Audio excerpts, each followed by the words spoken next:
පාඩම් කරන්න ගොඩක් ක්‍රම තියෙනවා කියලා ඔයාලා දන්නවා. ඉතින් ඒ ක්‍රම අතරින් ටයිම් බොක්සින් ක්‍රමය ගැන තමයි අද මම කතා කරන්නේ.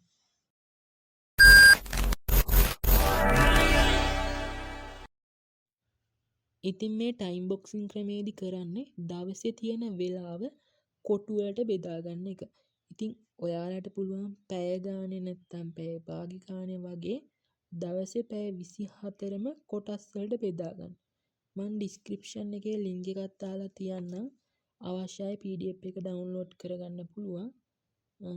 මේ ක්‍රමේදී ප්‍රධාන අරමුණ තමයි නිශ්චිත කාලයකට නැත්තම් වෙලාවකට සීමා වෙලා. ඒ කියන්නේ ඒ වෙලාව ඇතුළත ඔයා බෙදාගත්ත වෙලාව ඇතුළත ඔයා දාගත්ත වැඩේ ඉවරුණත් නැතත් කරන එක. ඒ කියන්නේ ඔයා පැය භාගේ බොක්ස් වලට දවසේ පැය 24ම වෙන් කරලා තියාගත්තා. ඉතින් ඒකෙදි ඔයා ඒවට එකින් එක වැඩ එක්ක ප්‍රශ්න පත්‍ර කරන්න ඒවා නැත්තම් පාඩම් වල කොටස් පාඩම් කරන ඒවා ඔයා වෙන් කරන්න ඕන මම මේ පැයේදී මේ පාඩම තමයි අනිවාර්යෙන් පාඩම් කරන්න කියලා.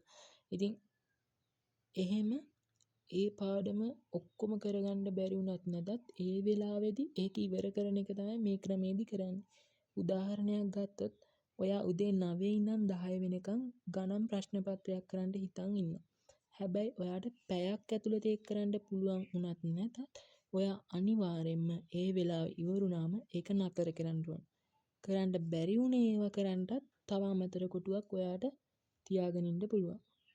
හිස් කරලා තියන්න පුළුවන්. ඉතින් ඒ වගේම තමයි ඔයා අනිවාර්යෙන්ම විවේක කාලයක් මේ වැඩේදී එකතු කරගන්න ඕන.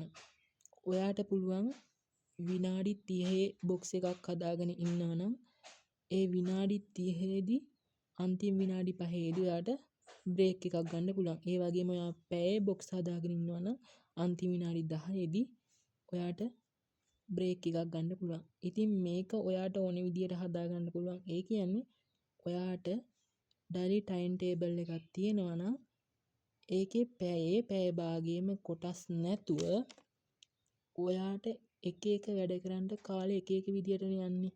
ඉතින් ඒ වෙලාවල් වලට අනුව මේ බොක්ස් එක හදාගන්න මේක ටයිම් ටේබල් එකක් වගේ තමයි. හැබැයි මේකෙදී අර ඔයා දාලා තියෙන වෙලාවේදී අනිවාර්යෙන් මේ දේ කරන්න ඕන. හරි. මං හිතනවා ඔයාලට වැඩේ තේරෙන්න ඇති කියලා.